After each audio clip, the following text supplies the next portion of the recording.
Assalamualaikum warahmatullahi wabarakatuh. Sahabat-sahabat sekalian, alhamdulillah puji syukur kita panjatkan senantiasa kepada Sang Pencipta alam semesta, yaitu Allah. Dan juga salam serta taslim kita kirimkan kepada junjungan kita Rasulullah Muhammad sallallahu alaihi wasallam. Sebagai umat, sepatutnya kita senantiasa memberikan salawat, karena salawat itu kelak akan kembalinya kepada kita, yaitu insya Allah mendapatkan syafaat dari Rasulullah Muhammad sallallahu alaihi wasallam. Sahabat-sahabat sekalian, materi kali ini adalah perdebatan saya dengan Ibu Herni dan juga Ibu Uti, di mana kajiannya fokus membahas tentang Al-Quran dalam submateri tentang Zatullah. Jadi kekeliruan demi kekeliruan yang dipertontonkan oleh teman-teman Kristen itu membuktikan bahwa memang mereka itu tidak pantas dan tidak layak membahas kalamullah, tidak layak membahas firman Allah, karena pemahaman mereka, landasan mereka, pijakan mereka di dalam menyikapi dalil-dalil dalam terjemahan Al-Quran itu tidak berdasar terhadap ilmu. Makanya sering saya katakan bahwa wadah untuk menampung ilmu Al-Quran itu tidak ada dalam diri mereka. Pertama, karena mereka kufur. Kedua, karena mereka tidak ada ilmu. Namun adalah tugas kita menyampaikan kebenaran. Maka sebisa mungkin bagaimana kebenaran itu bisa diutarakan, bisa disampaikan ketika teman-teman Kristen itu ingin tahu. Hanya saja ya seperti yang saya katakan, bahwa mereka kufur, mereka menutup diri tentang kebenaran. Dan menurut saya sangat-sangat bisa dijadikan sebagai acuan pembelajaran apa itu Zatullah dan dari mana kemudian muncul pemahaman tentang Zatullah itu. Bagaimana kemudian Rasulullah menggambarkan Zatullah itu sehingga disalahartikan, yang kemudian disalahartikan oleh teman-teman Kristen. Saya kira seperti itu sahabat sekalian. Ya, mudah-mudahan kita senantiasa dalam lindungan Allah Subhanahu wa taala, tetap di dalam naungan Allah, dan juga diberi kesehatan, panjang umur, dan juga bahagia bersama keluarga. Amin. Demikian dari saya. Ya, saya ucapkan salam satu Tuhan kepada kita semua. Assalamualaikum warahmatullahi wabarakatuh. Aku bukan murtadin odong-odong. Aku memang dari kecil aku sudah Kristen itu sejak aku kecil ya. Jadi aku tidak punya kesempatan, tidak banyak kesempatan untuk mempelajari kitabmu. Tetapi sekarang pun aku belajar kitabmu. Oke, aku cuma nggak bisa bahasa Arab, tetapi doktrin pengajarannya aku tahu. Sekarang kamu tunjukkan kepada diriku. Jangan bilang aku odong-odong ya. Jangan bilang aku odong-odong ketika kamu tidak bisa menjawab. Oke, ketika kamu tidak bisa menjawab apa itu DJAT dari Quranmu sendiri. Kamu mengatakan bahwa DJAT itu tidak terikat kepada apapun. Itu artinya tidak ada. Karena penciptaan manusia sejak pertama kali itu ada link-linknya, ada kaitan-kaitannya gitu loh. Dan Tuhan sendiri menyatakan dirinya itu, bahwa Elohim itu menyatakan dirinya bahwa dia ada.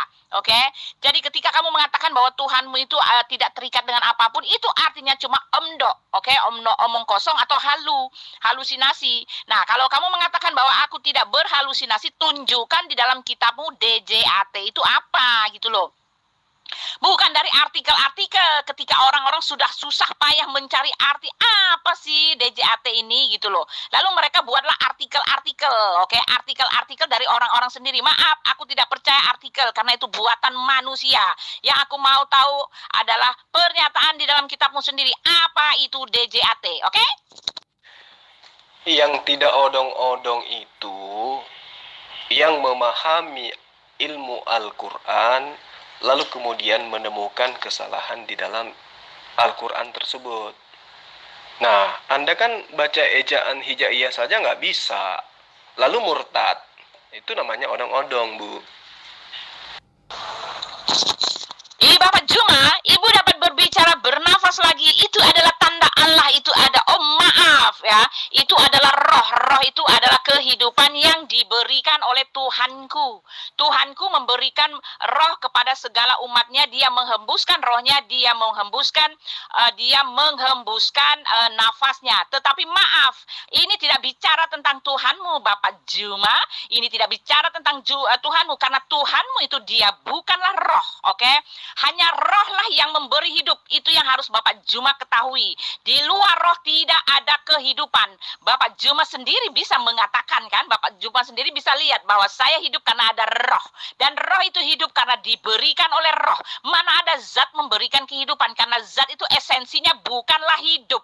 Zat itu tidak bergantung dengan apapun juga. Oleh sebab itu, untuk menjadi Tuhan, dia haruslah roh. Karena roh itu adalah pencipta. Roh itu adalah Tuhan dari segala roh yang dia ciptakan. Dan dia adalah kepala, dan dia adalah sumber kehidupan. Itulah artinya Tuhan. Tuhan adalah sumber hidup. Oleh sebab itu, Yesus mengatakan, akulah jalan dan kebenaran dan hidup. Itulah artinya Tuhan, Pak. Tuhan itu adalah sumber kehidupan. Lalu Yesus mengatakan bahwa dia adalah hidup. Tetapi ketika Bapak mengatakan bahwa Bapak itu rohnya berasal daripada zat, mari tunjukkan ayatnya di dalam kitab Bapak. Di mana itu adanya. Oke? Jangan kasih artikel ya. Jangan pakai artikel. Oke? Karena itulah kemudian Allah telah mengajarkan kepada orang-orang yang beriman, pada orang yang percaya kepada pengajaran Allah, Sang Maha Pencipta alam semesta. Di dalam Al-Quran, Allah berfirman, A'udzubillahi minasyaitonirrajim, Bismillahirrahmanirrahim. Kaifa takfuruna billah wa kuntum amwatan fahyakum thumma yumitukum thumma yuhyikum thumma ilaihi turja'un. Mengapakah kamu, Bu Uti, kafir kepada Allah? Padahal Bu Uti tadinya mati. Lalu Allah menghidupkan Bu Uti. Kemudian Bu Uti dimatikan kembali dan dihidupkannya kembali. Kemudian kepada Allah Ibu Uti nantinya akan dikembalikan. Begitu juga di dalam surah Al-Baqarah ayat 73. Di situ terjemahannya Allah berfirman, pukullah mayat itu dengan sebagian anggota sapi betina itu. Demikianlah Allah menghidupkan kembali orang-orang yang telah mati dan memperlihatkan kepadamu tanda-tanda kekuasaannya agar kamu mengerti. Di dalam surah Al-Baqarah ayat 258 Allah juga berfirman, alam tara ilal ladina, dan seterusnya. Apakah kamu tidak memperhatikan orang yang mendebat Ibrahim tentang Tuhannya, yaitu Allah?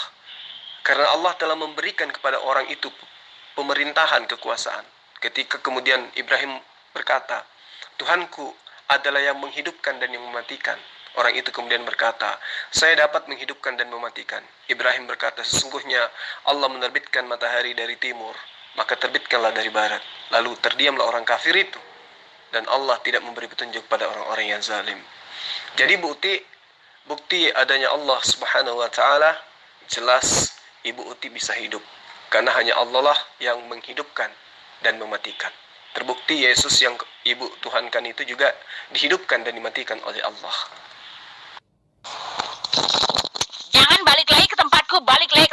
Kalau balik ke tempatku itu sudah biasa, sudah sering, setiap hari kita bicara tentang kitabku. Tetapi aku minta, aku menuntut, aku memaksa Bapak Yuas Budiman untuk menjawab apa itu esensi zat.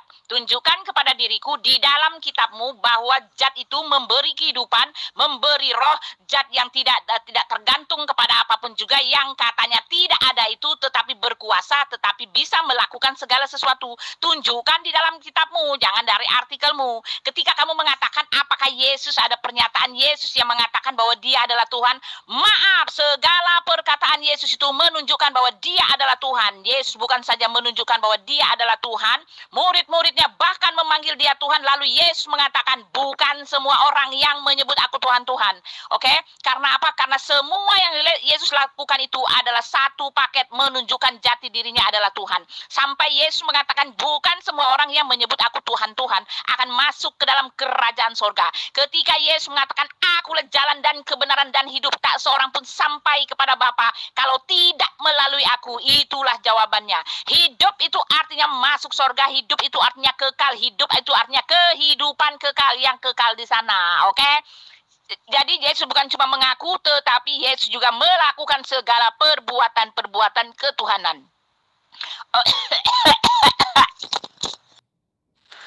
Allah Subhanahu wa taala yang disembah oleh para nabi termasuk yang disembah oleh Yesus di dalam Al-Qur'anul Karim surah Yunus ayat 56 berfirman, Bismillahirrahmanirrahim, huwa yuhyi wa yumit wa ilaihi turja'un. Dialah Allah yang menghidupkan dan mematikan, dan hanya kepadanya lah kamu sekalian dikembalikan. Begitu juga di dalam Al-Quran surah Al-Hajar ayat 23, wa inna lanahnu nuhyi wa numitu wa nahnu warithun. Dan sesungguhnya benar-benar kamilah yang menghidupkan dan mematikan, dan kami pula lah yang mewarisi. Jadi Al-Quran itu sangat jelas menceritakan bahwa tidak ada yang menghidupkan dan tidak ada yang mematikan kecuali Dia, yaitu Allah yang disembah oleh para nabi. Ya, di dalam surah Al-Hajj ayat 6, dzalika bi anna Allah huwal haqq wa annahu yuhyil maut wa annahu ala kulli syai'in qadir. Yang demikian itu karena sesungguhnya Allah, Dialah yang hak, dan sesungguhnya Dialah yang menghidupkan segala yang mati, dan sesungguhnya Allah Maha Kuasa atas segala sesuatu. Makanya Yesus mengatakan, aku tidak berkuasa, aku tidak bisa berbuat apa-apa dari diriku sendiri. Karena itulah Yesus itu bukan sang pencipta alam semesta. Yuanita Budiman, kamu tidak bisa menjawab saya. Jelas ya, clear, kamu tidak menjawab. Jadi artinya tidak ada bukti di dalam kitabmu yang mengatakan bahwa zat atau Tuhanmu itu pemberi kehidupan. Oke? Semua dalil yang dibawakan oleh Mr. Juma atau dirimu, DJAT atau zat itu adalah artikel-artikel karangan manusia, tafsir-tafsir manusia. Oke? Jadi clear ya, kamu tidak bisa menjawab saya dan kamu mengalihkannya kepada Tuhan saya. Clear sudah bahwa zat itu adalah makhluk yang Anda ada di dunia antah berantah yang tidak tahu apa itu, bagaimana itu, dan siapa itu tidak tahu. Wallahu alam ya kan, wallahu alam ya kan. Nah setelah itu ketika kamu mengatakan apakah Yesus itu ketika dia mati 3 hari siapa yang memegang kendali? Yang memegang kendali adalah Yesus itu juga sendiri. Oke? Ketika dia mati turun ke dalam perut bumi, dia turun dalam kerajaan maut, melecuti kuasa maut. Oleh sebab itu terjadilah gempa bumi yang hebat. Oke? Dia melecuti kuasa maut dan dia telah mengambil kuasa maut itu, dia mengikatnya dan dia kembali lagi ke atas bumi. Oke? Setelah itu dia bangkit lagi. Itu bukti ketuhanan yang tidak bisa kamu pungkiri. Oke? Jadi kesimpulannya adalah Tuhanku ada dan Tuhanmu hanya halusinasi. Iya kan? Di dalam Al-Quran surah Ar-Rum ayat 40, Allahul ladzi khalaqakum summa razaqakum. Lalu dikatakan summa yumitukum, lalu dikatakan summa yuhyikum. Hal min syarakaikum man yaf'alu min zalikum min syai'. Subhanahu wa ta'ala amma yusyrikun. Allah yang menciptakan kamu, kemudian memberi rezeki kepadamu, kemudian mematikanmu, kemudian menghidupkanmu kembali. Adakah di antara yang kamu sekutukan dengan Allah itu yang dapat berbuat sesuatu yang demikian? Maha suci Allah dan maha tinggi dari apa yang mereka persekutukan. Bisakah Yesus demikian? Tentu tidak bisa. Bisakah Roh Kudus demikian? Tentu tidak bisa. Maka karena itulah kemudian Allah mengatakan Subhanahu wa ta'ala amma yusyrikun. Mereka itu kan umat-umat bodoh.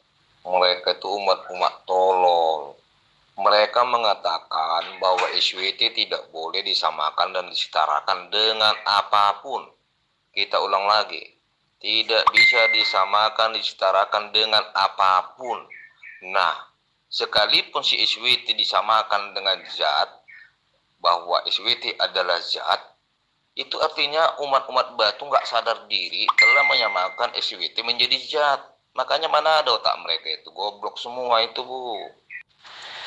Jadi saudara harus pelajari dulu lebih dalam lagi ya, antara zat dalam bahasa Arab dengan sat yang ada dalam bahasa Indonesia.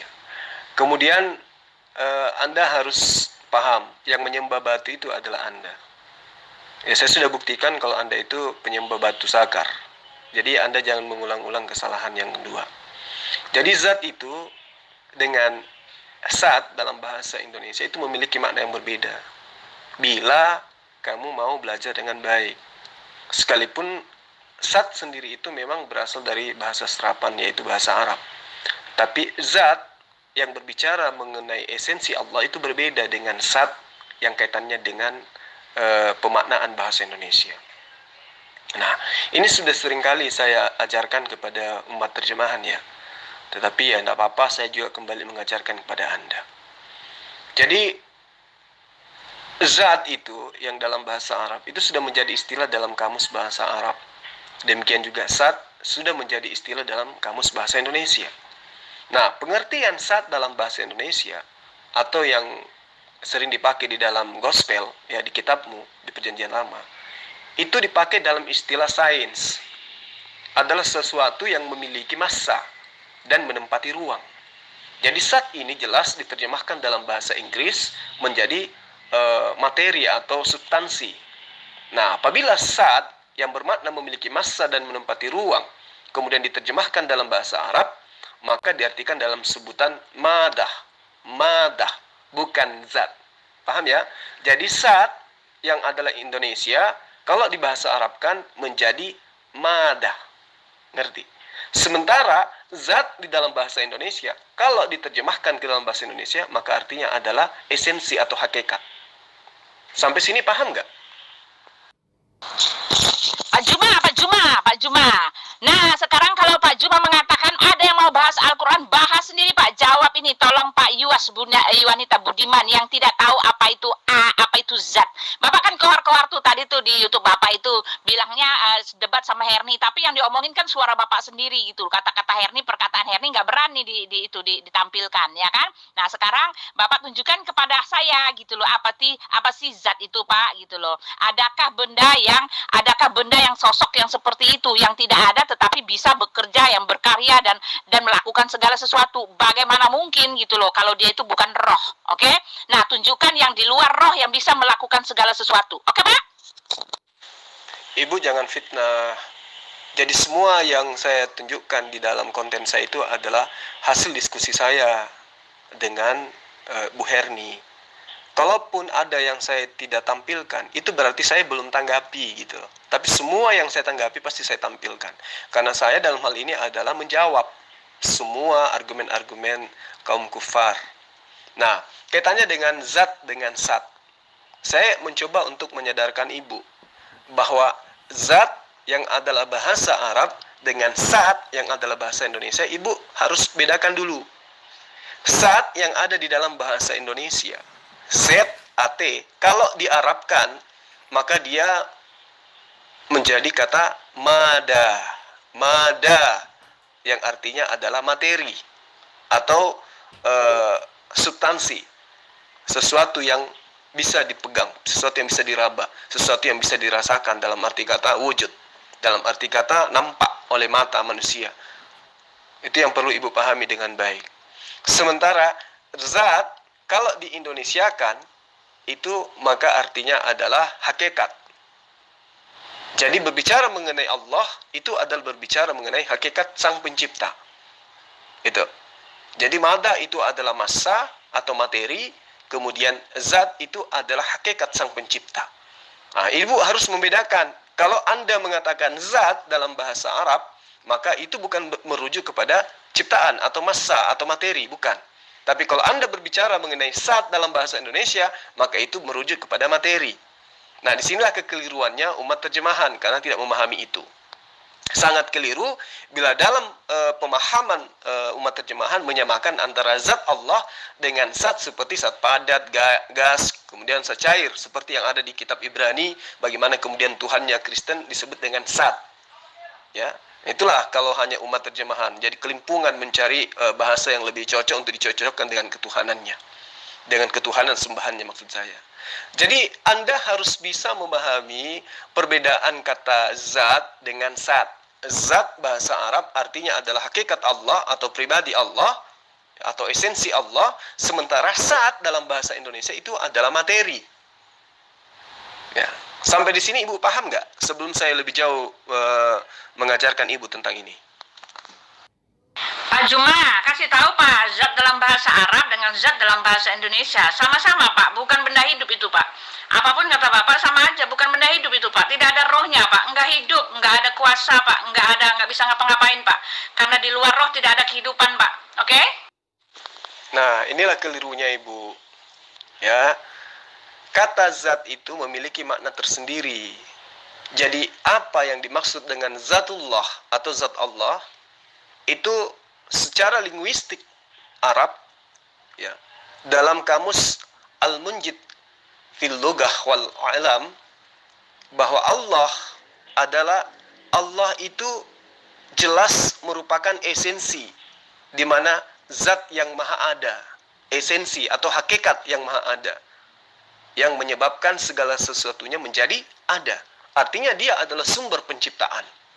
Nah, lalu kemudian Allah itu dinyatakan sebagai zat, artinya adalah di dalam linguistik bahasa Arab, ya, itu sangat jelas mengatakan bahwa memiliki arti esensi atau hakikat atau personality, ya, di mana artinya sangat jelas penyebutan zat merupakan penyebutan kepada sebuah esensi atau personal atau pribadi atau sosok, dan bukan penyebutan kepada sebuah materi yang memiliki massa dan menempati ruang.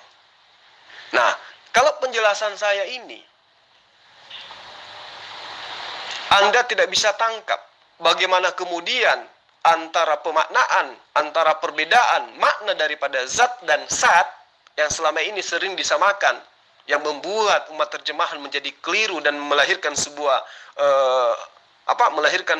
pemahaman yang mereka hasilkan dari buah hati, dari buah kepala yang tidak mendasari oleh ilmu.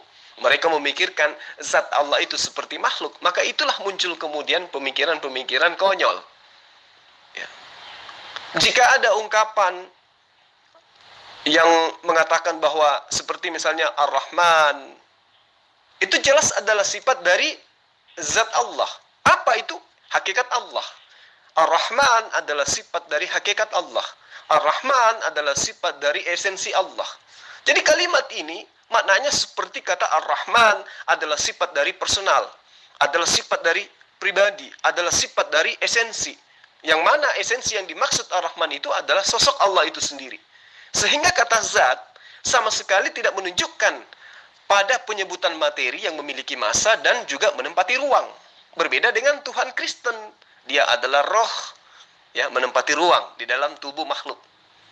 Dia adalah manusia, Yesus, yang adalah menempati ruang, yaitu di atas di dalam rahim ibunya dan seterusnya. Jadi Anda harus belajar membedakan antara zat yang ada dalam Al-Quran dengan zat yang ada di dalam kitab Anda. Mudah-mudahan Ibu paham apa yang saya jelaskan. Pak Juma, itu kan cuma klaim Pak, cuma ngaku-ngaku Pak. Kalau ngomong perkataan yang seperti indah-indah begitu di kitab kami juga ada Pak. Tuhan kami lebih dari segalanya Pak. Tetapi kan yang mau kita bicarakan itu bukan soal perkataan-perkataan klaim-klaim ngaku-ngaku begini Pak. Kita bicara tentang akademisi Pak, tentang ilmu pengetahuan, tentang data empiris, tentang data yang valid Pak, tentang kebuktian, tentang kebenaran yang sah gitu loh Pak. Nah sekarang kalau Bapak mengatakan zat itu dia tidak terikat dengan apapun, lalu dia adalah esensi, lalu zat yang seperti itu yang seperti apa Pak? Bagaimana bisa Bapak mengatakan di luar roh itu ada kehidupan dan dia bisa memberikan kehidupan dan dia itu tidak tergantung dengan apapun juga Pak? Saya mau ini Pak, tolong dari Qur'annya ya Pak, dikasih tahu ya Pak. Di dalam Al-Quran surah ayat 11, laisa kamislihi syai'un. Tidak ada satupun yang menyerupainya. Allah tidak serupa dengan apapun ciptaannya, termasuk roh. Paham ya Bu ya? Maka Allah itu tidak berwujud dalam arti kata tidak bisa dilihat oleh mata. Nah, kalau Ibu susah untuk memahami ini, coba Anda pikirkan bagaimana wujud Allah menurut Yesus. Coba. Kalau dikatakan dalam perspektif bahasa Ibrani atau bahasa Aramaik, kata ruah itu banyak definisinya, Pak. Tergantung daripada kata-kata yang tersusun sebelum dan sesudahnya. Bukan roh dalam arti kata pemahaman Indonesia. Karena itu adalah berasal dari kata ruah. Kekuatan boleh, semangat boleh, spirit boleh. Ya, jadi kalau Yesus mengatakan Tuhan itu adalah roh, itu artinya Tuhan itu gaib, tidak nampak, tidak kelihatan. Bukan berarti roh dalam arti kata roh yang ada pada diri manusia, roh yang ada pada makhluk, roh yang ada pada setan, yang ada pada iblis, bukan. Tetapi roh yang dimaksud di situ adalah gaib, tidak bisa nampak oleh mata. Jadi saya ajarkan kepada ibu, Sang Pencipta alam semesta itu tidak berwujud dengan wujud ciptaan dan tidak berwujud seperti roh. Jadi Allah yang disembah oleh para nabi itu wujud dengan keberadaannya. Secara spesifik Allah tidak pernah menjelaskan wujudnya. Ya. Makanya Yesus itu tidak pernah mengatakan, dia hanya menyatakan Allah itu ada, Allah itu ada. Siapa yang mendengarkan perkataanku, sungguh dia telah mendengarkan perkataan yang telah mengutus aku. Sebab aku berkata-kata bukan dari diriku sendiri, melainkan dari dia yang telah mengutus aku. Tapi Yesus tidak pernah menggambarkan esensi Tuhan, wajah Tuhan seperti apa, tidak. Kenapa? Karena manusia tidak akan dapat memahami bentuk esensi atau dari zat Allah itu sendiri. Akal kita dibatasi untuk memahami, apalagi mengimajinasikan segala sesuatu yang tidak dapat diindahkan oleh manusia. Ya, kalau ibu cerdas, ibu harusnya paham ini. Itulah makanya kenapa kami umat Islam hanya mengkaji secara spesifik zat Allah sebatas pada sifatnya, yaitu bahwa sifat Allah itu nafsiyah, wujud, ada. Kemudian sifat salbiyah, qiyam, baqa, mukalafatuhu lil hawadis. Lalu kemudian qiyamuhu binafsih dan wahdaniyah. Dan sifat ma'ani yaitu kudrat, iradat, ilmu, hayat, sama, basyar dan kalam. Nah, kaidah-kaidah seperti ini itu tidak akan pernah bisa orang-orang yang menuhankan materi, berhala, benda, makhluk untuk sampai kepada ilmu ini. Itu makanya saya bilang, saya bukannya tidak mau membahas Al-Quran, tetapi wadah yang ada di kepala ibu dan orang-orang Kristen lainnya itu tidak ada tempat untuk menerima kajian-kajian tentang Islam, tentang Al-Quran, apalagi tentang esensi Allah. Jadi itu yang perlu ibu pahami dulu. Perbedaan antara zat menurut bahasa Quran dengan zat dalam bahasa Indonesia itu sangat jauh berbeda. Sampai di sini paham nggak, Bu? Kalau pohon itu, dia hidup, Pak. Dia benda hidup, tetapi dia bukan roh sama seperti kita. Dia itu makhluk, Pak. Roh makhluk. Roh makhluk itu ada bermacam-macam, Pak. Tetapi yang kembali kepada Bapa itu adalah roh manusia, itu akan kembali kepada Bapanya. Roh-roh yang seperti itu, roh binatang itu bukan, Pak. Dia tidak akan kembali kepada Bapanya karena dia jauh di bawah kita. Yang paling mulia, paling tinggi, paling agung harkat dirinya itu adalah roh makhluk, Pak. Makhluk yaitu manusia, Pak. Nah, dari sini muncullah apa yang dikatakan roh itu bukan Tuhan. Tuhan itu bukan roh. Ya, dari pernyataan ibu ini sudah menampar pernyataan ibu sendiri bahwa Tuhan itu adalah roh dan hanya bisa menghidupkan dengan roh. Ternyata Anda sudah menjawab pohon kelapa itu tidak memiliki roh. Nah, lalu kemudian Anda mengatakan tidak seperti dengan roh yang ada pada diri manusia. Nah, inilah kenapa kemudian Allah, ya, yang maha suci lagi maha tinggi, yang memperlihatkan kebesarannya kepada nabi-nabi sebelumnya, yang menyatakan diri kepada nabi-nabi sebelumnya, itu nyata bukan roh, tetapi dia adalah sang pencipta alam semesta, termasuk pencipta roh. Makanya saya katakan kepada ibu, ya, kalau berbicara mengenai ketuhanan, ibu kudu wajib memahami konsep apa itu tauhid. Ya, apa itu tauhid? Apalagi mencoba untuk membahas tentang Allah dan Al-Quran, ilmu ibu itu tidak akan pernah sampai ke sana. Jadi, wujud itu adalah merupakan sebuah esensi keberadaan bahwa Allah itu ada. Wajib bagi Allah itu dikatakan wujud. Wujud itu bahasa Arab, artinya ada. Jangan lagi Anda maknai wujud itu seperti bahasa Indonesia. Jadi wujud dari bahasa aslinya artinya ada. Keberadaannya itu ada. Itu yang dimaksud dengan wujud. Kalau wujud dalam bahasa Indonesia itu kelihatan, nampak, bisa diraba. Kalau Allah dengan sifat wujudnya itu artinya ada. Dia ada meski manusia tidak mampu untuk melihatnya. Ya. Jadi Allah itu dikatakan wujud. Bukanlah berarti Allah itu bisa diraba seperti Yesus, bisa dilihat, bisa dibunuh seperti Yesus. Tetapi Allah itu wujud itu artinya bahwa Allah itu ada, keberadaannya senantiasa, ya. Maha melihat, maha mendengar, maha menyaksikan, maha memelihara. Itulah Allah. Tidak seperti Tuhan Ibu yang maha terbatas. Jadi kiranya hal ini bisa Anda pahami bahwa ternyata esensi yang disembah oleh umat Islam itu adalah esensi Sang Pencipta alam semesta, yang kemudian umat Islam sebut dengan zat, yang mana zat itu ternyata adalah bahasa Arab yang artinya adalah hakikat atau personal atau pribadi. Sampai sini paham nggak, Bu? Pak, kamu maknain kok nyampenya ke Yesus, Pak? Kok nyampenya ke Yesus?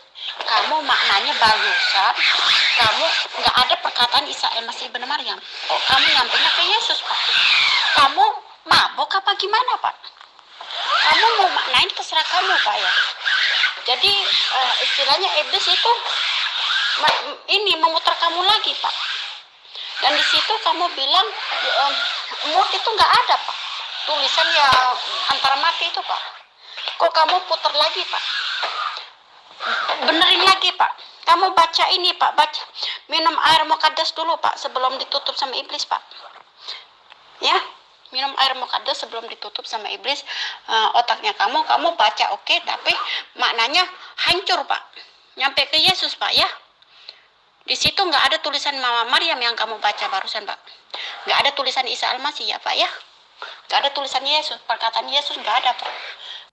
Ini wanita bocor halus. Saya membahas Yesus karena Yesus itu adalah ciptaan Allah. Dia adalah makhluk manusia yang kalian sembah. Kalian memberhalakan. Yesus menganggap Yesus itu adalah Allah, di mana Yesus sendiri justru mengajarkan dia adalah hamba Allah, dia adalah ciptaan Allah. Ya, belajar lagi biar nggak bocor. Maaf ya Pak, ketika Bapak mengatakan Allah Subhanahu wa Ta'ala termasuk yang disembah oleh para nabi-nabi Israel, saya minta pengakuan dari orang-orang Israel yang mengatakan bahwa nabinya menyembah Allah Subhanahu wa Ta'ala, Pak. Nabinya menyembah Allah Subhanahu wa Ta'ala dan nabinya adalah utusan dari Allah Subhanahu wa Ta'ala. Ya, kalau cuma ngomong kayak gini semua juga bisa. Aku juga bisa bilang segala macam gitu loh, Pak. Tetapi maaf, Pak, saya minta pembuktian di mana kitab Bapak yang mengatakan bahwa Allah Subhanahu wa Ta'ala itu adalah Yahweh dengan mengatakan akulah dia yang menciptakan langit dan bumi, dan akulah dia yang mengutus nabi-nabi gitu loh. Ada perkataan gitu nggak dari Allah Subhanahu wa Ta'ala, Pak? Lalu saya minta, Pak, di dalam ayat Bapak saya minta pengakuan dari Muhammad sendiri bahwa Allah Subhanahu wa Ta'ala itu adalah Tuhan yang disembah oleh para nabi. Oke? Karena dengan jelas Muhammad sendiri mengatakan bahwa orang Nasrani, orang Yahudi itu punya Tuhan sendiri. Mereka akan diselamatkan oleh Tuhan mereka. Oke? Aku minta, Pak, jawab. Artinya Ibu mengajak saya mengacu kepada kitabnya Bani Israel yang menerangkan tentang Allah. Baik. Di dalam Yesaya 5 ayat 16, di situ Allah sangat nyata menyatakan dirinya sebagai oknum atau pribadi atau hakikat yang maha suci. Tetapi Allah, Tuhan semesta alam, akan ditinggikan dalam keadilan, dan Allah yang maha suci akan menyatakan kesuciannya dalam kebenaran. Nah, kalau dalam Islam itu disebut dengan Subhanahu wa Ta'ala, maha suci lagi maha tinggi. Paham sampai di sini, Bu? Bapak yang paling pintar, kok nyampenya ke Yesus? Barusan kamu baca itu nyampenya ke Yesus. Di situ kamu nggak nyebut Yesus. Di situ kamu nggak nyebut Isa. Kok nyampenya ke Yesus, Pak? Kenapa? Kenapa kamu harus mencela namanya Yesus di situ terus, Pak? Di situ nggak ada namanya Isa, Pak. Kamu barusan baca nggak ada namanya Isa, Pak. Kenapa kamu membaca di situ tiba-tiba nyampenya dikasih maknanya Isa Al-Masih? Nggak ada tulisan baca kamu Isa Al-Masih, Pak, ya. Yumitukum nggak itu, Pak, nggak ada tentang itu, Pak, ya mati itu, Pak. Kok kamu nyelantur, Pak? Jangan-jangan Bapak ini baca oke, tapi maknanya hancur itu ditutup iblis, Pak. Coba kamu, Pak, minum air muqaddas, Pak, agar kamu terbuka lagi, Pak. Karena mungkin iblis nutupin Bapak barusan itu. Nyampainya ke Yesus, Pak. Yesus itu sebenarnya nama palsu.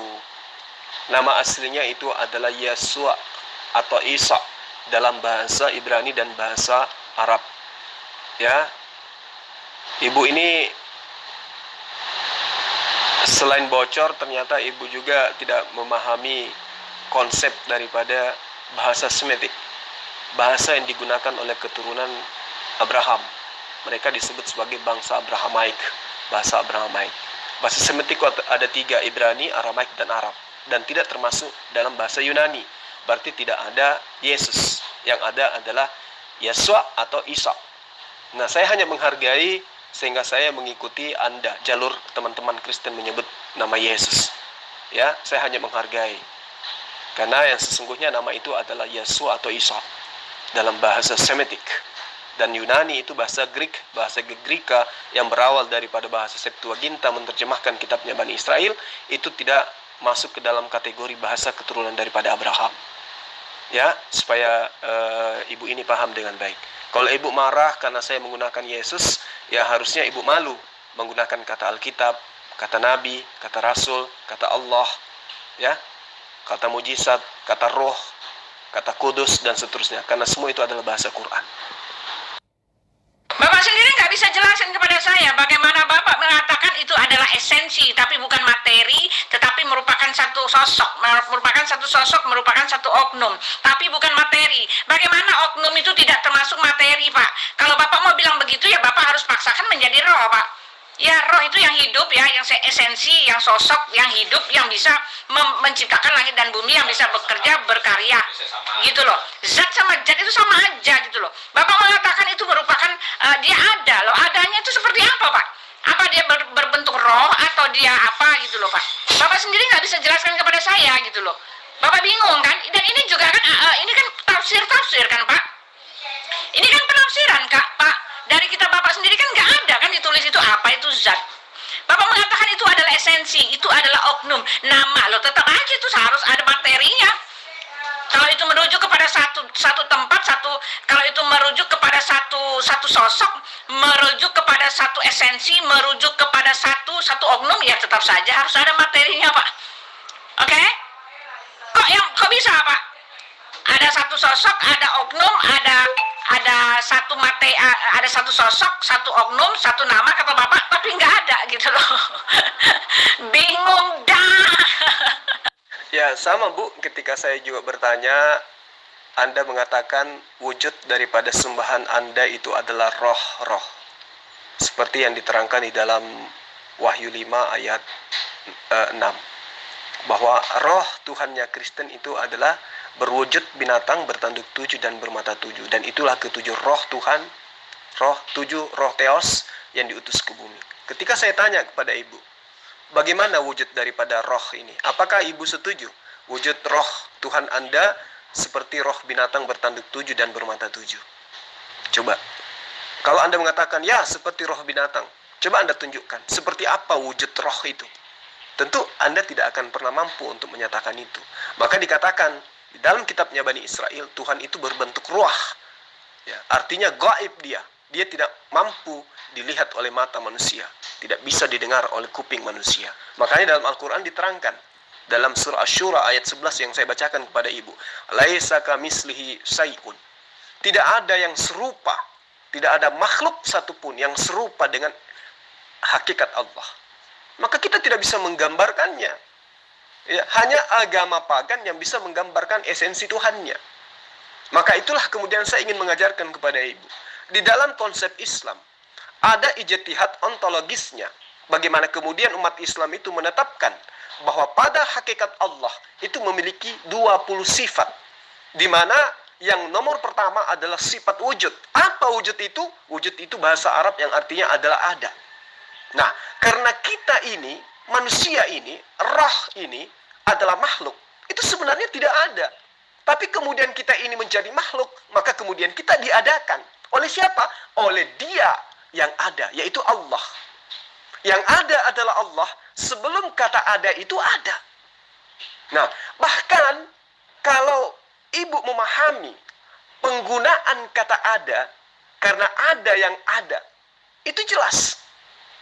Ya, kita bisa berbicara ini karena adanya sang yang ada. Kita yang tadinya tidak ada menjadi ada karena adanya sang ada. Siapa dia? Dialah Allah. Dialah Allah. Yang disebut kemudian oleh umat Islam adalah Zatullah. Hakikat Allah. Pribadi. Personil sang pencipta alam semesta. Nah, ini yang perlu ibu pahami. Bahkan ketika kita menggunakan kata ada. Karena ada yang ada. Itu disebabkan ketika kita menggunakan kata ada. Itu mampu kita ucapkan. Karena kita ada akibat daripada ada yang menciptakan.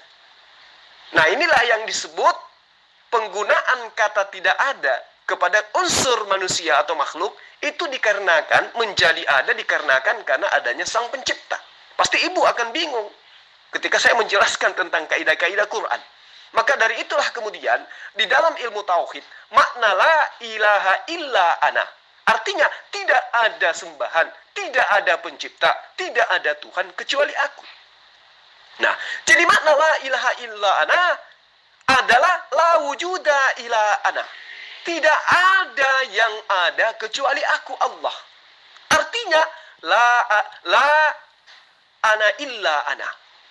Tidak ada ya selain daripada saya yang ada. Jadi penggunaan kata aku itu merujuk kepada apa? Merujuk kepada Zatullah itu sendiri. Nah, jadi semua makhluk, semua ciptaan, termasuk Yesus, termasuk roh, itu semua akan mengalami kondisi tidak ada. Kondisi kematian. Semua akan mati. Jadi kata Allah, tinggal aku sendiri, Allah, yang tidak mati. La ana illa ana. Ya, tidak ada selain daripada saya. La anta illa anta. La huwa illa huwa. Nah, ini pemahaman-pemahaman seperti inilah yang perlu dikaji mendalam ketika kita ingin membahas Al-Quran. Makanya saya katakan, apakah Anda sanggup menerima materi-materi Quran dari saya? Sementara pijakan Anda, Tuhan itu adalah makhluk. Tuhan itu bisa ditampar, Tuhan itu bisa dibunuh. Itu dalam Kristen, pemahaman pagan.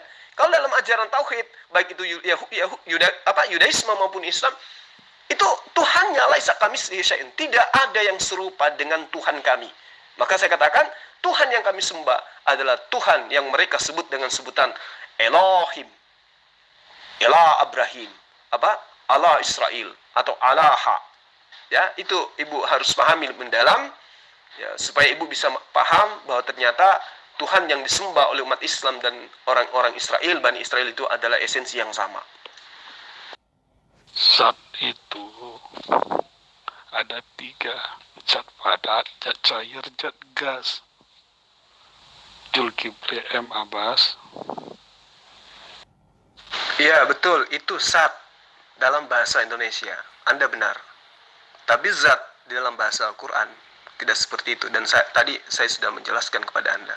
Jangan jahiliyah terus. Ini sudah tahun 2021. Allah SWT keberadaannya abad ke-6. Allah Torah dari awal mula terjadi alam ini sangat berbeda. Allah Torah menciptakan langit dan bumi 6 hari. Allah SWT menciptakan bumi dan langit dalam 8 hari. Sudah beda. Satu zat, satu roh juga berbeda. Jadi Zulkifli M. Abbas berusaha untuk menyamakan. Orang Yahudi itu menyembah Yahweh, bukan Allah SWT. Buktikan dong Zulkifli M. Abbas. Nah, itulah yang kami sembah. Allah yang ada dalam kitab Torah. Ya, Anda mau mengakui atau tidak mengakui itu hak Anda. Kami tidak ada paksaan untuk Anda pahami seperti apa yang kami pahami. Yang pasti bagi kami itu adalah Allah menerangkan siapa dirinya. Lalu kemudian dia mengatakan kaifa takfuruna billah wa kuntum amwatan fa ahyaakum tsumma yumitukum tsumma yuhyikum tsumma ilaihi turja'un. Mengapa kamu wahai Victor kafir kepada Allah padahal kamu Victor tadinya adalah mati, tidak ada. Lalu Allah menghidupkan kamu Victor, kemudian kamu Victor dimatikan kembali dan dihidupkannya nanti kembali di hari kebangkitan. Kemudian kepada Allah lah saja kamu Victor akan dikembalikan. Nah, karena itulah kemudian saya katakan, kamu itu banyak belajar, biar tidak bocor halus. Kibli kayaknya maksudnya zat gas itu loh Pak, enggak ada. Zat cair, zat padat, zat gas, jati dirinya kebingungan. Kaifa takfuruna billah wa kuntum amwatan fahyakum summa yumitukum summa yuhyikum summa ilaihi turja'un. Mengapa wahai Ibu Uti kafir kepada Allah? Padahal Ibu Uti tadinya adalah sesuatu yang tidak ada. Lalu Allah adakan. Lalu kemudian Ibu Uti dimatikan lagi. Lalu kemudian Ibu Uti dihidupkannya kembali. Lalu kemudian hanya kepada Allah Ibu Uti akan kembali. Hanya kepada Sang Pencipta. Kalau ibu tidak paham tentang apa yang saya jabarkan, ibu harus paham dulu satu kata aja, yaitu zat. Apakah kata zat ini itu bahasa Indonesia? Bukan. Kata zat yang ada di dalam Al-Quran itu yang merujuk pada diri Allah itu adalah bahasa Arab, yang artinya hakikat. Kan saya sudah ajarkan kepada Anda. Kalau zat yang Anda maksud itu zat padat, zat cair, terus kemudian zat gas, itu bahasa Arabnya bukan zat. Ya, bukan zat bahasa Arabnya, tapi bahasa Arabnya adalah mada. Mada. Paham tidak sampai di sini? Nah, dia kan punya roh, tetapi roh makhluk Pak, roh ciptaan, roh yang diberikan, bukan pangkal roh itu, bukan Tuhan dari segala roh itu, bukanlah sumber roh itu. Dia itu hanya hasil dari produk dari yang diciptakan oleh roh itu, oke? Termasuk dirimu. Yesus menerangkan di dalam Yohanes 16 ayat 7 sampai ayat 16. Di antara ayat itu menerangkan bahwa Roh Kudus itu akan datang. Roh Kudus itu tidak berkata-kata dari dirinya sendiri, melainkan dari esensi yang telah mengutus dirinya. Tuh, berarti Roh Kudus itu juga bukan Tuhan, karena dia tidak bisa berkata-kata dari dirinya sendiri. Makanya saya katakan, roh yang Anda sembah itu adalah ciptaan. Kalau dia bukan ciptaan, maka tidak mungkin Yesus mengatakan dia tidak bisa berkata-kata dari dirinya sendiri, melainkan apa yang disampaikan itu adalah apa yang didengarkan, apa yang kemudian diperintahkan untuk dirinya agar dia sampaikan kepada manusia. Ya, jadi Ibu sekarang sudah menjawab sendiri bahwa Al-Quran Anda tidak bisa pahami, ilmu Anda tidak sampai ke sana, maka kembali saya harus mengajarkan tentang esensi kebenaran itu melalui kitab Ibu, melalui pengajaran Yesus itu sendiri. Karena inilah jawabannya. Kenapa Zulkifli Abbas itu tidak pernah, ya, bukan tidak pernah, maksudnya tidak pernah, dalam arti kata, tidak pernah menawarkan kepada umat Kristen untuk berdialog membahas Quran. Itu yang saya maksud. Alasannya, karena tidak ada wadah di atas kepala Ibu untuk menampung ilmu Al-Quran. Sedangkan menampung ajaran Yesus, kepala Ibu bocor halus. Apalagi mau membahas Al-Quran. Ini coba Anda curhat-curhatan dengan Pendeta Victor. Menuduh saya zat itu adalah zat padas dan seterusnya. Padahal dari tadi saya sudah menjelaskan. Makanya saya malas ketika ada umat Kristen mau membahas Al-Quran. Karena umat Kristen itu ibarat anak TK yang mencoba untuk memahami ilmu kedokteran atau komponen kapal selam. Sementara mereka melihat kapal selam aja nggak pernah. Ya itu ya Bu ya. Jadi saya katakan kepada Ibu, saya bukan takut membahas Quran. Saya cuma kasihan. Kepala Ibu bocor halus, jadi tidak bisa menampung kajian-kajian tentang Al-Quran. Nabi apa? Nabi apa ala SWT? SWT ala SWT aja adanya abad ke-6 kok. Suka ngarang. Itu nabi-nabi Israel semua yang mereka sembah itu Yahweh, tidak kenal dengan nama ala SWT. Ngarang si Zulkifli. Saudara harus memahami bahwa Bapa itu juga yang diajarkan oleh Yesus kalau Anda menggunakan paradigma berpikir seperti ya apa yang Anda utarakan tadi. Ketika didudukkan paradigma berpikir Anda itu terhadap ajaran Yesus, maka Bapa itu nanti muncul 1900 tahun setelah Hasem datang memperkenalkan diri kepada Musa. Gimana? Paham tidak apa yang saya sampaikan? Kalau Anda mengatakan Allah yang Maha Suci lagi Maha Tinggi datang memperkenalkan diri kepada Rasulullah Muhammad SAW nanti di abad ke-6, maka Anda harus menerima konsekuensinya. Bapak datang memperkenalkan diri kepada Yesus nanti 1900 tahun setelah Bapak datang kepada Musa. Maka karena itulah kemudian Bani Israel tidak menerima Yesus sebagai Nabi. Yesus datang mengajarkan dirinya, akulah Nabi, akulah Nabi, akulah utusan. Tetapi tidak diterima oleh Bani Israel. Kemudian ada penumpang gelap dari Eropa, ya, melalui penjajahan daripada Romawi Yunani, mengakui bahwa Yesus itu adalah Tuhan, di mana itu tidak pernah diajarkan oleh para nabi, termasuk Yesus. Jadi Anda harus belajar lagi, belajar menambal supaya tidak bocor halus. Zulkifli M. Abbas, nama Bapa kami itu Yesus, nama anak Allah itu Yesus. Roh Bapa dengan roh anak itu satu. Coba kamu pahami. Yesus yang mana kami sembah? Anda tidak tahu bahwa Bapa dan anak itu satu nama. Apa dalilnya? Yohanes 17 ayat 11 dan 12. Baca. Iya, saya ngerti. Pemahaman Kristen yang berdiri di atas ilmu filsafat, saya paham. Anda nggak usah ngajarin saya. Ya, roh anak, roh Bapa itu satu. Itu yang Anda maksudkan. Dan itu saya sudah pahami. Saya sudah tamat materi itu. Makanya ketika Maria ngedan, yang keluar adalah Yesus dan roh. Nah, sekarang Anda nggak bisa mungkiri kan, bahwa Yesus itu melahirkan Bapa. Karena roh itu adalah Bapa. Yesus dan yang manusia itulah Yesus. Yesus jasadnya adalah anak, rohnya adalah Bapa. Berarti ketika Maria melahirkan, dia melahirkan kembar. Satu melahirkan manusia, duanya melahirkan Bapa. Nah, bagaimana kemudian proses kejadian selanjutnya? Apakah Bapa yang ada pada diri Yesus itu membuktikan dirinya adalah Tuhan? Ternyata tidak. Apakah roh yang ada pada diri Yesus itu membuktikan dirinya adalah Sang Pencipta? Ternyata tidak. Apa buktinya? Dia mati. Dia ketakutan. Dia kelaparan. Dia ketiduran. Dia ngantuk dan seterusnya. Apakah seperti itu roh yang Anda maksud sebagai Tuhan? Coba, Anda pikirkanlah seperti itu. Makanya saya katakan kepada teman-teman Kristen, ya, kami itu bukan tidak ingin membahas Al-Quran.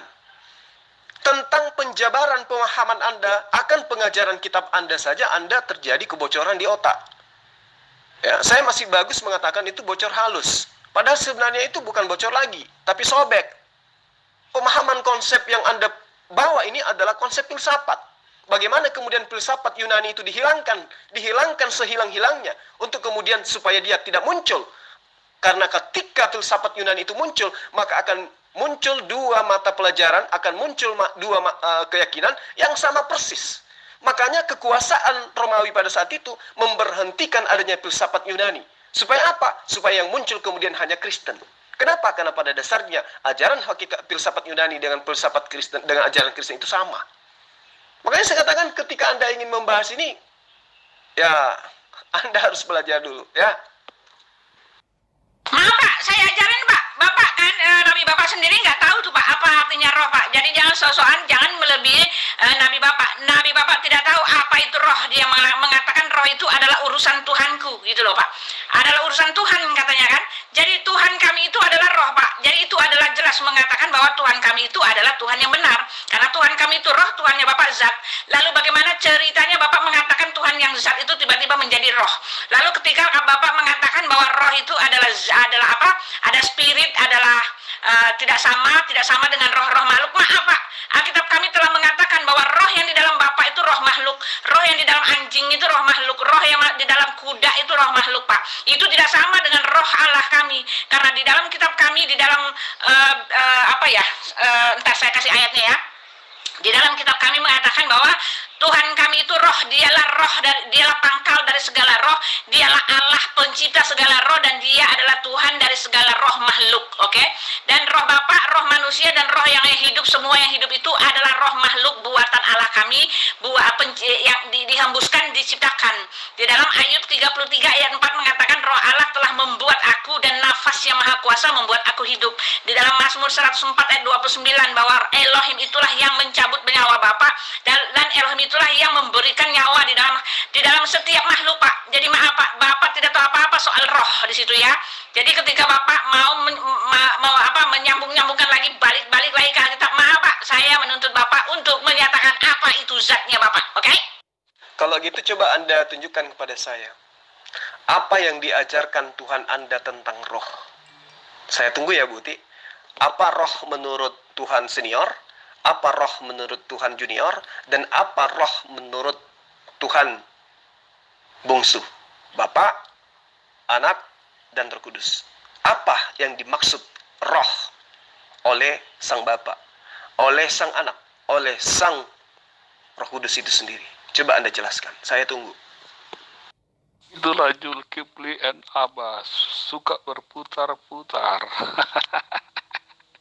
Ngaku-ngaku sekarang ala SWT roh. Dari mana coba? Kebiasaan si Jul memang. Luar biasa si Jul. Lawan saya dengan ilmu, jangan dengan curhat. Pak Juma di dalam Al-Isra 17 ayat 85, dan mereka bertanya kepadamu tentang roh. Katakanlah roh itu termasuk urusan Tuhanku dan tidaklah kamu diberi pengetahuan melainkan sedikit. Oke Pak. Jadi Bapak jangan sok-sokan pura-pura tahu tentang roh, karena Bapak yang Bapak pakai itu adalah esensi yang partikel yang tidak berdiri sendiri, itu berasal dari tafsiran orang, bukan berasal dari kitab Bapak sendiri. Bapak tidak pakai dalil yang benar, Bapak pakai tafsiran karena di kitab Bapak sama sekali tidak menunjang apa itu roh, tidak memberikan pengetahuan tentang roh, karena di kitab Bapak itu Tuhan Bapak itu zat, ya kan? Oke? Di kitab Bapak itu zat, dan zat itu juga sepertinya Nabi Bapak kebingungan apa itu zat, karena dia memberikan seolah-olah zat itu adalah roh gitu loh, seolah-olah zat itu adalah roh, tidak kelihatan, tidak berdiri sendiri, tidak sama dengan umatnya gitu loh kan, tidak sama dengan makhluknya, dan dia pencipta, dia ini, tetapi yang begitu itu artinya roh Pak, yang begitu itu adalah roh. Kalau zat tidak masuk yang begitu Pak, tidak masuk yang begitu Pak. Jadi saya minta penjelasan dari Bapak, kasih saya keterangan satu lagi Pak, apa itu zat Pak? Sekiranya Ibu Uti ini tidak bocor halus, Ibu sudah paham bagaimana kedudukan Allah di dalam ajaran umat Islam. Nah, sekarang Ibu kelihatan kayak mobil penyot gitu loh. Ya, kayak onde-onde yang sudah basi dalam menyikapi semua penjabaran saya. Allah Subhanahu wa taala dalam surah Al-Isra ayat 85. Bismillahirrahmanirrahim. Wa yas'alunaka 'anir ruh qulir ruhu min amri rabbi wa ma utitum minal ilmi illa qalila, kecuali sedikit. Jadi mereka bertanya kepadamu tentang roh. Qul, katakanlah wahai Muhammad, roh itu termasuk urusan Tuhanku dan tidaklah kamu diberi pengetahuan melainkan sedikit. Sekarang kalau Anda mengaku memiliki pengetahuan banyak tentang roh, saya tanya apa bedanya roh setan, roh iblis dengan roh yang kamu sembah? Kalau pengetahuan ibu tentang roh itu banyak, berarti ibu bisa membedakan roh setan itu begini wujudnya, roh iblis itu kayak begini, dia terdiri dari unsur-unsur ini. Kalau roh sang pencipta yang kami sembah itu seperti ini, seperti ini. Tunjukkan. Apakah ada ilmu pengetahuan ibu tentang itu? Kalau ada, berarti ayat Al-Quran ini tidak benar. Dengan dia mengatakan, wa yas'alunaka 'anil ruh qulir ruhu min amri rabbi wa ma utitum minal ilmi illa qalila. Kamu tidak sama sekali diberikan ilmu tentang roh kecuali hanya sedikit. Nah, kalau ibu ternyata bisa memahami tentang ruh lebih banyak, coba Anda tunjukkan. Ya, coba Anda tunjukkan. Lalu kemudian Anda mengatakan Rasulullah Muhammad SAW itu mengalami kebingungan. Ibu yang bingung. Karena untuk membedakan kata zat saja dengan kata sat, ibu nggak bisa. Padahal saya sudah berulang menjelaskan, menerapkan di dalam konsep pemahaman iman kami kaitannya dengan kata per kata, membentuk kalimat untuk supaya ibu itu paham. Tetapi rupanya sampai detik ini ibu ternyata juga masih belum paham juga rupanya. Padahal saya sudah jelaskan melalui dalil apa itu zat, menggunakan linguistik bahasa, menggunakan literal yang sudah sempurna. Tapi ibu masih tetap aja pusing. Anda katakan Tuhan Anda kan zat. Artinya Anda mengatakan Tuhan Anda kan hakikat. Lah iya memang Tuhan kami itu adalah hakikat. Hakikat apa? Hakikat pencipta. Oh, Tuhan Anda itu pribadi. Ya memang Tuhan kami itu pribadi. Pribadi apa? Pribadi sang pencipta. Oh, Tuhan Anda itu adalah personal. Ya memang personal pencipta. Bukan ciptaan seperti Tuhanmu, yaitu roh, yaitu manusia, yaitu burung merpati. Bukan. Jadi Allah itu adalah zat yang menciptakan alam semesta. Apa maksudnya? Allah itu adalah hakikat sang pencipta alam semesta. Dari ini aja Anda bingung. Bagaimana mau berdialog dengan saya tentang Al-Quran? Lemin diturin Quran tuh, di iblis itu yang ada tuh. Dia nunjuk ke atas itu Yesus Al-Masih. Yesus, I love Yesus. Tuh maknanya tuh. orang Arab, apalagi Indonesia masih belekan saja. Iyalah masalah Muhammad kan Nabi. Aduh, Bapak ini Agus bagaimana sih kamu ini? Saya sama sekali tidak minta Bapak menjelaskan keterangan tentang Tuhan saya untuk menyatakan Tuhan Bapak. Karena jelas Tuhan saya beda dengan Tuhan Bapak. Karakternya beda, pribadinya beda, sorganya beda, esensinya beda, dan semuanya beda, Pak. Karena Tuhan Bapak itu jelas tidak bisa Bapak tunjukkan kepada saya. Jangan Pak, jangan bawa-bawa kitab saya dulu Pak. Tunjukkan Pak apa itu zat Pak, DJAT di dalam kitab Bapak. Kitab Bapak Al-Quran, jangan hadis Pak. Karena hadis itu kan dia baru datang 200 tahun setelah ada Quran gitu loh. Nah sekarang saya minta Pak, di Quran yang menjelaskan apa itu DJAT, oke? Orang-orang Yudaism itu tidak pernah mengaku Tuhan mereka itu sama dengan Tuhannya Kristen. Ibu harus punya malu sedikit. Kalau Tuhan Yudaism dan juga Tuhannya Islam, mereka sudah aku Ibu, bahwa Allah yang kami sembah itu adalah esensi yang sama dengan yang mereka sembah. Dan ingat, kitabnya Bani Israel itu bukan kitabnya Kristen dan juga bukan kitabnya umat Islam. Jadi kita harus netral di sini. Jangan Anda mengklaim kitabnya Bani Israel itu adalah kitabnya Ibu. Karena Bani Israel itu bukan Kristen dan Kristen itu bukan Bani Israel. Karena itulah kemudian ketika Anda tidak memahami Allah dalam perspektif bahasa Quran, maka sejatinya supaya Ibu waras, dalam arti kata sehat, bisa membedakan mana yang benar, mana yang salah. Maka saya membantu Anda untuk memahami melalui kitab yang Kristen ambil secara ilegal dari agama lain. Ya, Ibu harus paham bagaimana kemudian keberadaan ruah manusia itu bersifat derivatif dari Tuhan itu sendiri yang kemudian dijuluki Allah dari roh segala makhluk. Bilangan 16:22, bilangan 27 ayat 16, Elohe haruhot lekal bazar. Nah, jadi Tuhan ini menciptakan roh. Jadi dari asal kata ruah dalam diri manusia. Dalam Zakaria 12 ayat 1. Jadi debu kembali menjadi tanah seperti semula dan roh kembali kepada Allah yang mengeruniakannya. Pengkhotbah 12 ayat 7. Jadi roh itu yang Anda pahami itu semuanya berasal daripada Allah. Semua yang berasal daripada Allah tentu adalah ciptaan. Nah, itu yang perlu Ibu pahami dengan baik. Bukan berarti roh itu kembali kepada Allah bahwa Allah itu adalah roh. Tidak. Roh itu adalah pemberian Allah. Dia adalah merupakan unsur terpisah ya, dari manusia dan juga terpisah dari Allah itu sendiri. Karena Allah itu maha menghidupkan. Dan alat untuk menghidupkan yang dimiliki oleh Allah itu adalah roh. Itu Ibu harus pahami dengan baik. Dengan roh itulah kemudian Allah membuat manusia itu lebih berkualitas. Dia bisa hidup. Roh manusia identik dengan napasnya. Jadi Allah menghembuskan napas atau nismat dalam bahasa Ibrani, kemudian hidup di dalam hidungnya. Sebagaimana yang diterangkan di dalam kitab Kejadian 2 ayat 7. Nah, yang perlu Ibu pahami adalah ketika Allah menerangkan di dalam Yesaya 42 ayat 5, bagaimana kemudian Allah memberikan napas atau nezamah kepada umat manusia, yaitu nyawa atau ruah kepada mereka. Itu diterangkan sangat jelas.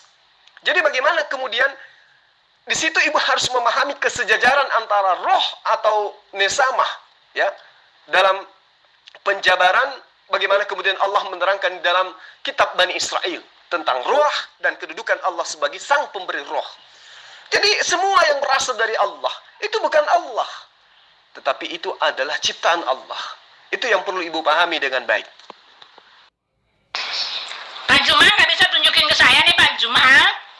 Mana Pak? Mana Pak? DJAT, dia adalah zat, dia adalah esensi ya, satu esensi, satu sosok yang tidak ada wujudnya, tidak sama dengan umatnya, yang menciptakan langit dan bumi, dan dia maha kasih atau ya, dia menciptakan langit dan bumi, dia maha adil, maha agung gitu, satu zat yang tidak hidup ya, ingat ya, kan zat itu loh Pak, bukan hidup. Nah, tapi dia punya dua tangan yang, ya kan Pak ya, dia punya dua tangan, dia punya kaki. Nah, kalau yang kayak gitu gimana Pak? Udah punya tangan, punya kaki, punya mata, punya telinga. Itu kayak gimana Pak artinya Pak? Patung kan Pak? Jadi rupa-rupanya memang Ibu ini tidak tahu dari mana kemudian kata zat yang disandarkan kepada Allah itu berasal. Nah, tadi saya sudah menjelaskan panjang lebar, ternyata ibu ini nggak ngerti, gitu ya. Maka saya katakan bahwa kata zat yang disandarkan pada diri Allah itu ditemukan di dalam sabda-sabda Rasulullah Muhammad SAW.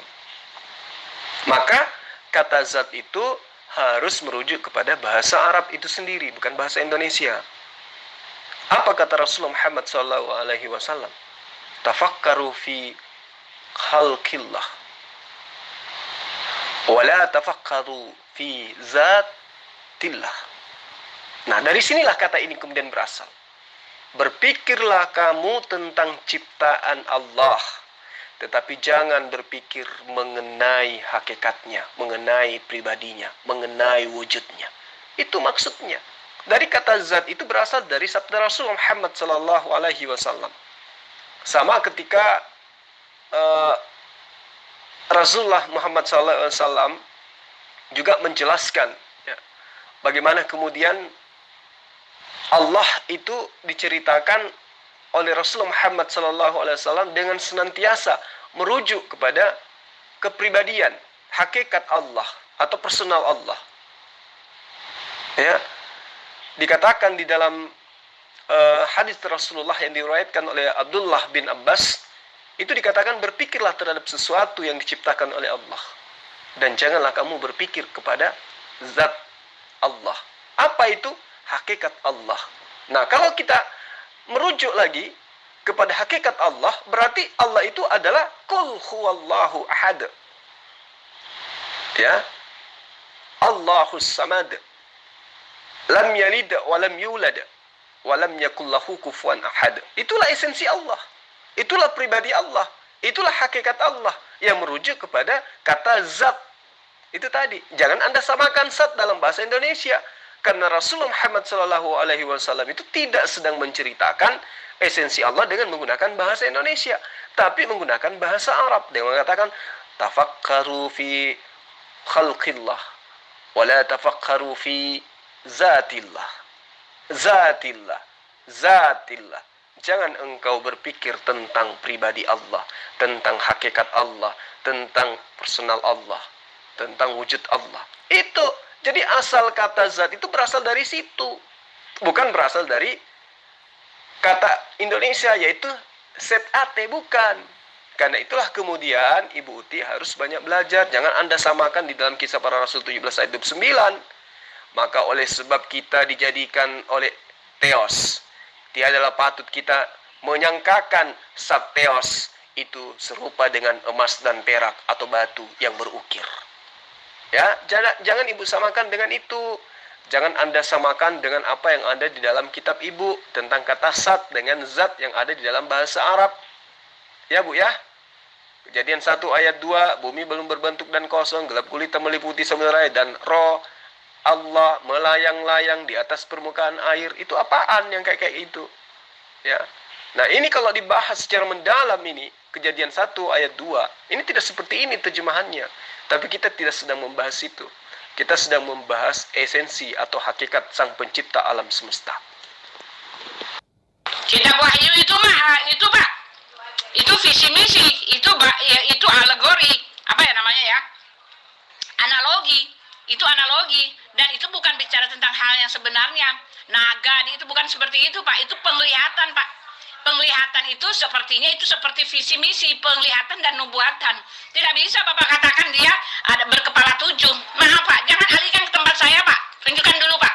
Tunjukkan kalau Bapak punya bukti yang jelas, tinggal kasih saya aja. Zat itu apa gitu loh. Ya. Metafora. Kalau Bapak mau sama-samakan dengan Tuhan kami adalah Tuhannya Bapak, oh tidak bisa Pak. Banyak sekali Pak, bagai bumi dengan langit yang harus Bapak sambungkan. Benang merahnya nggak ketemu Pak. Bagaimana yang satu zat, satu roh, bagaimana yang satu sorganya orang tidak kawin dan mengawinkan di tempat Bapak, sorganya orang bahkan pesta seks begitu Pak. Ya kan? Bagaimana yang satu adalah penebus dan juru selamat, tahu-tahu yang satu bukan penebus dan juru selamat, nggak peduli gitu loh. Banyak Pak, banyak yang harus Bapak cari ininya, susah sekali Pak. Capek Bapak nanti nyari-nyarinya gitu loh, nyari-nyari ketemu-ketemuinnya, cocok-cocokinnya itu susah Pak, ya. Saya tidak ada sedikit pun mau menyamakan dengan Tuhan Ibu. Kan Ibu sudah tahu kan, saya sudah jelaskan kepada Ibu, Tuhan kami bukan roh. Tuhan Ibu adalah roh. Bagaimana mungkin kayak kami ingin menyamakan dengan Tuhan Ibu yang adalah roh binatang kayak gitu? Nggak mungkin lah. Tuhan kami adalah laisa kamitslihi syai'un. Tuhan kami tidak serupa dengan apapun. Tuhan Ibu serupa dengan manusia, serupa dengan binatang. Jadi bagaimana mungkin saya ingin menyamakan? Jadi Ibu bicara aja belepotan. Ya. Saya ajarkan kepada Anda. Ketika umat Islam berbicara mengenai zat Allah, berarti sedang berbicara mengenai pribadi Allah. Kata-kata zat itu berasal daripada perkataan Rasulullah. Tafakkaru fi khalqillah. Ya. Wala tafakkaru fi zatillah. Ini berapa kali harus saya ajarkan kepada Anda. Apa artinya? Wahai manusia, berpikirlah kamu tentang ciptaan Allah. Tapi jangan sekali-sekali kamu berpikir tentang pribadi Allah. Jadi zat itu artinya pribadi. Jadi bagaimana mungkin kemudian Anda mengatakan Tuhan kami itu adalah zat? Dengan menggunakan paradigma berpikir Anda bahwa Tuhan umat Islam itu adalah zat padat, zat cair, zat gas. Ini adalah kebocoran akal gitu loh.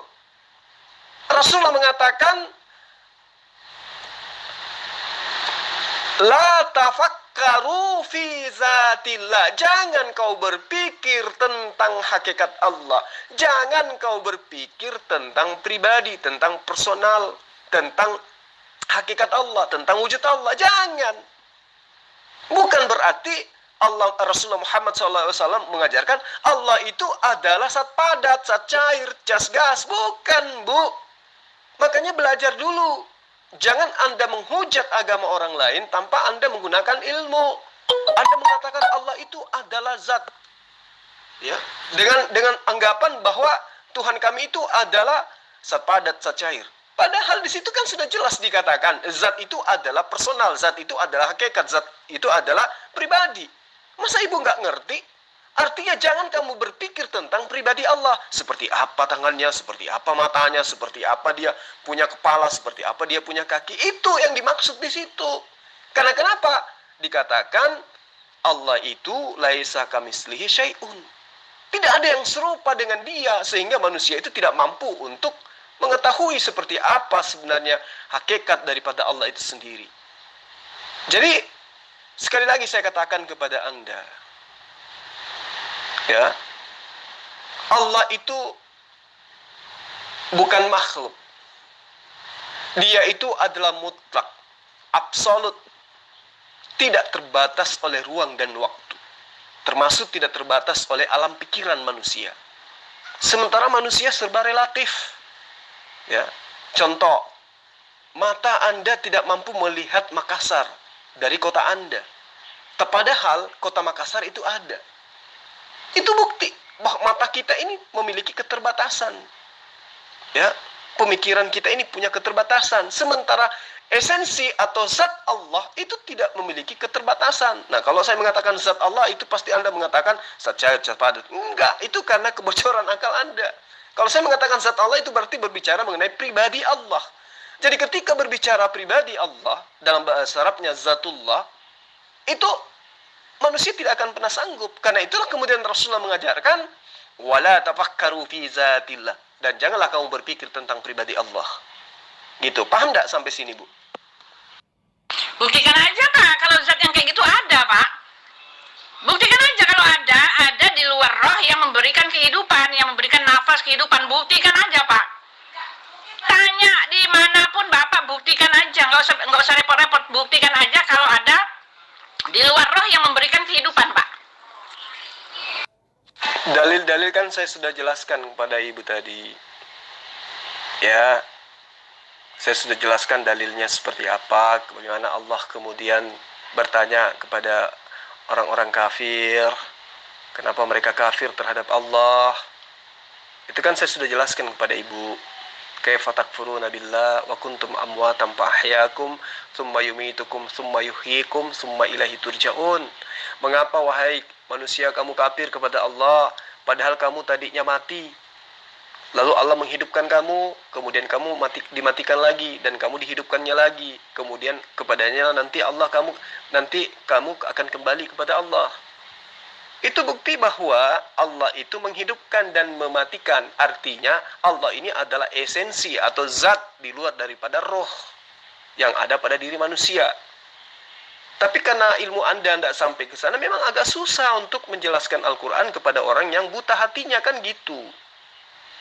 Inilah yang perlu, yang saya katakan seringkali. Saya bukannya tidak mau membahas Al-Quran, tapi kepala Anda itu di dalamnya tidak ada ruang untuk menerima ya apa yang dimaksud di dalam Al-Quran. Quran Yunus ayat 56, huwa yuhyi wa yumitu wa ilaihi turja'un. Allah yang menghidupkan. Nah tuh, berarti dia adalah yang memiliki roh, yang menghidupkan manusia dengan menggunakan roh, dan mematikan, dan hanya kepadanya lah kamu kembali, wa ilaihi turja'un. Kan sudah jelas, Allah yang menghidupkan, berarti Allah yang memiliki roh, dialah yang menguasai roh, karena manusia itu hidup dengan roh, dan ternyata yang menghidupkan menurut Al-Quran adalah Allah. Jadi kurang apa lagi penjelasan saya tentang zat Allah, tentang pribadi Allah. Jadi ketika saya mengatakan pribadi Allah, itu bahasa Arabnya apa? Zatullah, zat Allah. Bukan berarti pribadi Allah itu kemudian menjadi zat padat, zat cair. Bukan, itulah kesesatan berpikir yang Kristen punya. Ya, jadi apa ya bilangnya ya? Berapa kali saya harus mengutarakan kepada Anda, zat itu beda dengan zat. Allah itu bukan roh, tetapi Allah itu yang menciptakan roh. Di dalam Al-Quran, zalika bi anna Allah huwal haqqu wa annahu yuhyi mauta wa annahu ala kulli syai'in qadir. Yang demikian itu karena sesungguhnya Allah, dialah Allah yang hak, dan sesungguhnya dialah yang menghidupkan. Nah tuh, dia yang punya roh kan? Bagaimana kemudian Allah menghidupkan? Dengan roh. Berarti dia yang menciptakan roh untuk menghidupkan manusia. Layaknya dia menciptakan air untuk menghidupi manusia. Dia menciptakan makanan untuk menghidupkan manusia. Dia menciptakan alam semesta ini untuk menghidupkan manusia. Dia menciptakan udara untuk menghidupkan manusia. Demikian juga dia menciptakan roh untuk menghidupkan manusia. Dzalika bi anna Allah huwal haqqu wa annahu yuhyi wa maut wa annahu ala kulli syai'in qadir. Yang demikian itu karena sesungguhnya Allah dialah yang hak, dan sesungguhnya Allah lah yang menghidupkan segala yang mati, dan sesungguhnya Allah maha kuasa atas segala sesuatu. Kurang apa lagi coba? Ya.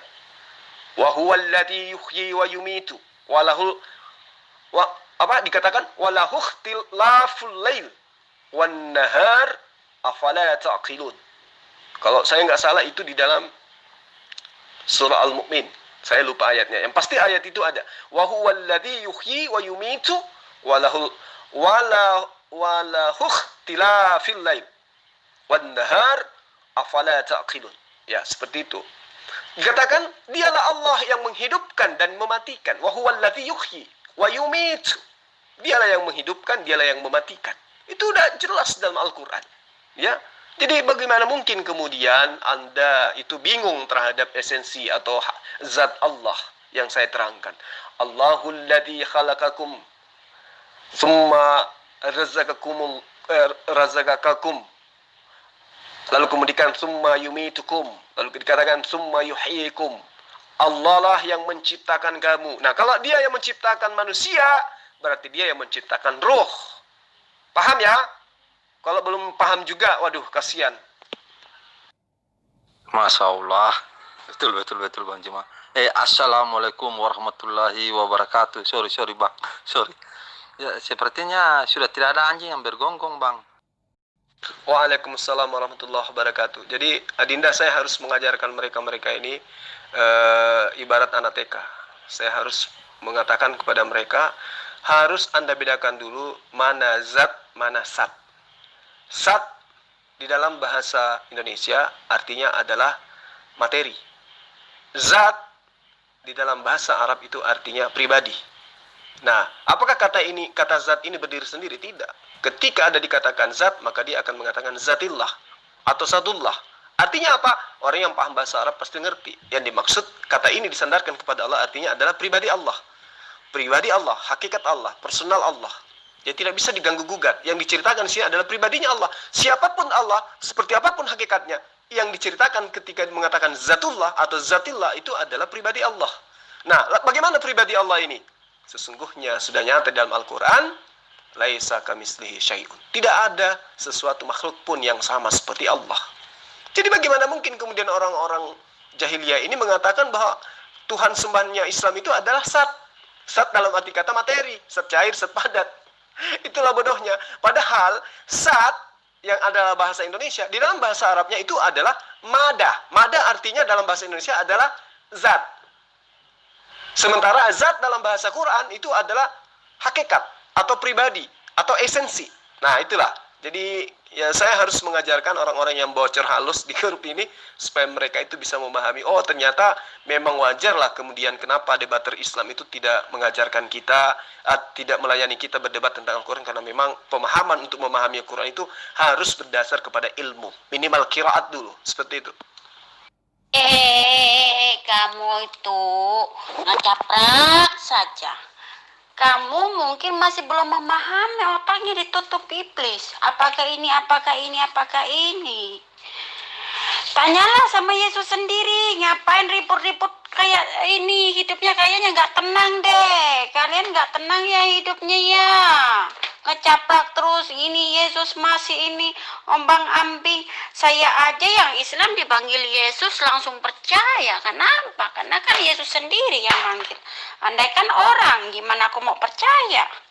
Aku Yesus sendiri yang manggil. Jadi kalian itu sampai sekarang itu ombang-ambing, penasaran, dan selalu kejang-kejang ya. Nah, kasihan yang belum dipanggil, makanya kalian itu ganti doanya. Bertemulah sama Bapak agar kalian itu nggak tergoncang, maju mundur kena. Jadi berdebat Yesus, Yesus, Yesus. Kalau kayak saya ini gimana nggak bilang Yesus, Yesus? Karena saya sudah tahu kebenarannya, karena dia ada sendiri yang datang ke saya. Kalau dia nggak datang, nggak mungkin saya itu percaya. Dia sendiri yang datang, yang memilih saya. Nah, kalian masih berdebat kayak gituan, karena kalian belum dijumpai ya kan? Kasihan. Berdoa kepada Tuhan ya. Berdoa kepada Tuhan semuanya agar kalian itu ketemu dengan Tuhan gitu loh. Karena ada dua, ada Tuhan, ada iblis. Yang kamu itu selalu yang digoncang itu iblis terus-terus. Masih penasaran ya sama Tuhan Yesus ya? Saya seorang mantan loh. Tuh banyak bukti-buktinya seorang mantan itu dipanggil siapa? Yesus lah dipanggilnya. Nggak mungkin kan Muhammad atau yang lain. Kalian tuh masih ngebet saja. Udah tanya aja kalian itu masih, kalau masih nggak mau mempercayai kitab atau apa, tanya sama Yesus sendiri. Kalian berdoa ya. Kamu harus belajar dikit Pak ya sama ustadz-ustadznya. Apa ustadznya itu nyasar juga Pak? Yang di dalam kamu itu siapa Pak? Yang di dalam kamu itu ada roh iblis, ya ada roh Tuhan. Dan Bapak menyamakan dengan binatang, sama juga Bapak binatang mungkin ya Pak ya. Sopan dikit ya Pak ya kalau ngomong. Jadi kebanyakan Bapak ini emosi, iblisnya itu nggak masih ngilak saja ya Pak ya. Oke, jadi saya kira Ibu Uti sudah nggak sanggup, nggak mampu lagi ya karena menghilang dari diskusi ini. Ya, saya berharap Ibu Uti itu bisa paham ketika umat Islam itu mengajarkan tentang pribadi Allah, di situ muncul kata zatillah, di mana itu bersumber daripada hadis Rasulullah Muhammad SAW, bukan menunjukkan bahwa Allah itu adalah zat, tetapi hadis itu jelas mengatakan wala tafakkaru fi zatillah. Tapi janganlah kamu berpikir tentang esensi atau pribadi Allah. Nah, itu dalil, itu dalil. Nah, ketika kemudian ada pemahaman-pemahaman bahwa zat itu, Allah itu memiliki pribadi, Allah itu adalah personil, itu artinya apa yang diterangkan oleh Al-Quran, apa yang diterangkan oleh Al-Quran, yang diterangkan oleh hadis Rasulullah Muhammad SAW tentang esensi Sang Pencipta itu benar adanya. Jadi, bagaimana kemudian umat Islam itu tidak menyembah seperti apa yang diterangkan oleh umat Kristen, seperti Ibu Uti memahami tentang zatullah, seakan-akan zat itu adalah zat dalam bahasa Indonesia, padahal zat yang dimaksud di situ adalah bahasa Arab, artinya esensi atau pribadi atau hakikat. Jadi berbicara mengenai Allah berarti berbicara mengenai hakikatnya, itu dilarang dalam ajaran agama Islam. Ya, bukan berarti Rasulullah menerangkan bahwa Allah itu adalah zat. Tidak, tetapi Allah menerangkan, ya, Rasulullah menerangkan bahwa janganlah engkau berpikir tentang pribadi Allah. Kamu boleh berpikir tentang ciptaannya, tetapi tentang pribadi Allah jangan kamu pikirkan. Karena manusia tidak akan mampu untuk memikirkannya. Itu maksudnya. Jadi muncul kata zat di dalam pemahaman Islam itu bukan menerangkan tentang bahwa pribadi Allah itu adalah zat, bukan. Tetapi kata zat itu dinobatkan, dinisbahkan, disandarkan kepada Allah, artinya berbicara mengenai pribadi Allah. Jangan kau berpikir, jangan kamu bertanya tentang pribadi Allah, tentang hakikat Allah, tentang wujud Allah itu seperti apa. Itu yang Ibu Uti dan Kristen-Kristen lain harus pahami. Jangan Anda samakan dalam kitab Anda, dalam Kisah Para Rasul 17 ayat 29 yang saya bacakan tadi, terjemahan lama tahun 1960 ya. Di situ dikatakan, maka oleh sebab kita dikarenakan oleh apa? Maka oleh sebab kita dijadikan Tuhan, maka tiadalah patut kita menyangkakan zat Tuhan itu serupa dengan emas dan perak atau batu yang berukir. Nah, di situ ada kata zat. Nah, ini nyata di dalam kitabnya orang Kristen ada kata sat, S-A-T. Jadi kalau kita terjemahkan dengan pemahaman Kristen, tiadalah patut kita menyangkakan materi air, materi gas, materi padat yang ada pada Allah, yang ada pada Tuhan kita itu serupa dengan emas. Artinya Tuhannya Kristen itu berupa materi, Tuhannya Kristen itu berupa zat cair, padat dan gas. Karena begitu di terjemahan Kisah Para Rasul bab 17 ayat 29, terjemahan tahun 1960 ya. Jadi Ibu Uti jangan pernah mau menyamakan Tuhan kami dengan Tuhan Anda. Kami pun meskipun sudah mengajarkan berulang dan berulang, kami tidak akan mungkin menyamakan Tuhan kami dengan Tuhan Anda, karena Tuhan Anda itu adalah ciptaan, makhluk Dia, sementara Tuhan kami adalah penciptanya. Jadi Tuhan yang Anda tuhankan, ya, sembahan Anda itu adalah ciptaan Tuhannya kami. Tuhan kamilah yang menciptakan Tuhannya Anda. Itu yang perlu Ibu pahami. Karena Ibu sudah tidak ada di sini, Ibu Uti sudah entah melayang kemana gitu ya. Mudah-mudahan otaknya yang bocor bisa tertambal dengan baik dengan penjabaran-penjabaran kita. Apa yang saya ajarkan ini kebenarannya murni dari Allah Subhanahu wa taala dan kekeliruan itu bersumber dari saya pribadi. Saya akhiri, sahabat-sahabat sekalian. Salam satu Tuhan untuk sahabat muslim yang ada di grup ini. Assalamualaikum warahmatullahi wabarakatuh.